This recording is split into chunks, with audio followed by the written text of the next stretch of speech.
My dear 11th class students, this is third section. I told you I had divided this chapter into sections. So this is a third section and third video of the lesson number 7, titled as Education in page number. This is on page number 43 of your functional English literature reader book. So in this section, Vivekananda has used simile, lake, for the mind. He has used the simile of a lake for the mind. He says, every wave or ripple or the series of waves that rise in the mind, when it subsides, leaves a mark and a future possibility of that coming out again, which means our body movements, our thoughts that we think, our actions, our body movements, our thoughts leave some impression.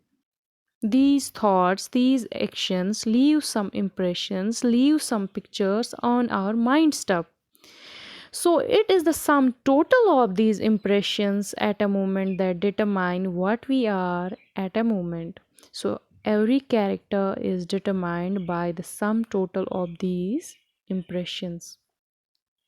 So he used the simile lake for the mind. He says that series of waves, kind of waves, rise in one's mind, and when it subsides, it leaves a mark. And if there is a future possibility that this wave may come again, which means our body movements, our behavior, our thoughts, whatever we think, whatever we do, our actions, these leave some impression. These leave some pictures on our mind, and we can repeat it again and again. So it is the sum total of these impressions at a moment that determine what we are at a moment.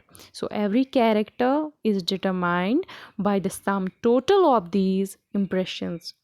So if good impressions are there, the character becomes good. If bad, then becomes bad. If a man continuously hears bad words, thinks bad thoughts, does bad actions, his mind will be full of bad impressions, and they will influence his thoughts. These thoughts, these bad impressions will influence his work without being conscious of this fact. So if a man abuses, uses bad words, argues with other person, abuses with other person, and then in his thoughts while thinking he does the same, and then he does bad actions, wrong things, his mind will be full of bad pictures. It will leave a bad impression on his mind himself, and these impressions, these things will influence his thoughts and work without being conscious of the fact. So whatever he will do, that will, it's not that he will do it deliberately, but he will be in such a condition that he will do it unconsciously sometime, because he has now become that kind of a person, because he has made himself used to such things. He is used to listen to bad words, he is used to speak bad words, do bad actions. So his mind is fully occupied with bad impressions, and he will do his work accordingly, and he will do it without being conscious sometimes. So man is like a machine in the hands of impression. So we are like a machine in the hands of impression. So one has to be very careful about the impressions that are there, in that these actions will leave that kind of impression. So one has to be very careful with these impressions. So man is like a machine in the hands of impressions. Similarly, if a man thinks good thoughts, if a person thinks good things, good thoughts he has, and does good work, the sum total of these impression will be automatically good, and it will develop a good character itself. It will force him to do good in spite of himself.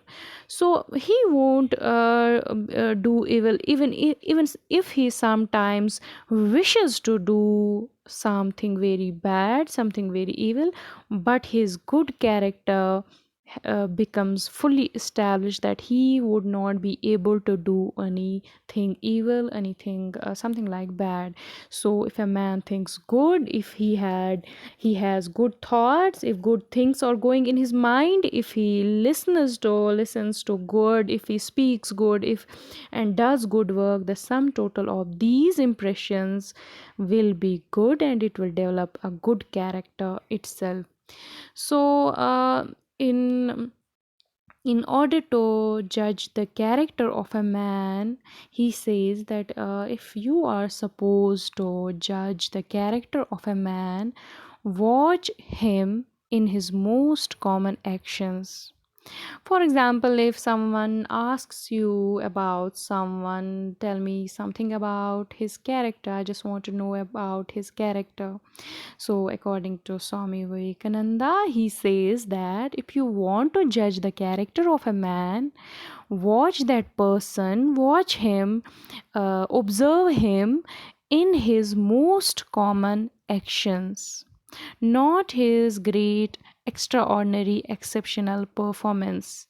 You do not need to go for his great performances, great actions, great performances, extraordinary things, exceptional things, but just watch him, just observe him in his most daily, or we can say most common actions. He alone is great whose character is great.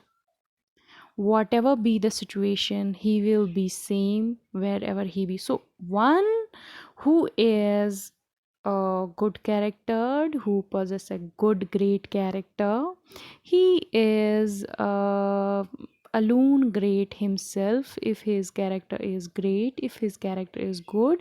So be the situation any extraordinary, be this performance be exceptional or extraordinary, he will be same wherever he will be, whatever be the situation, he will be same. So if someone has to judge someone's character, we do not need to go for his extraordinary actions, we do not need to go for his great works or great performances.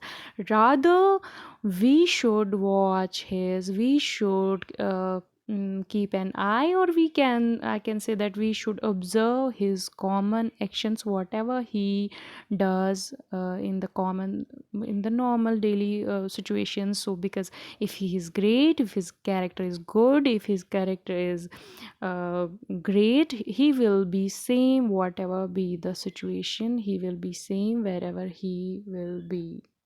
So this was about how impressions leave a great play a role in our life, whether it be a good or the bad, in making a character.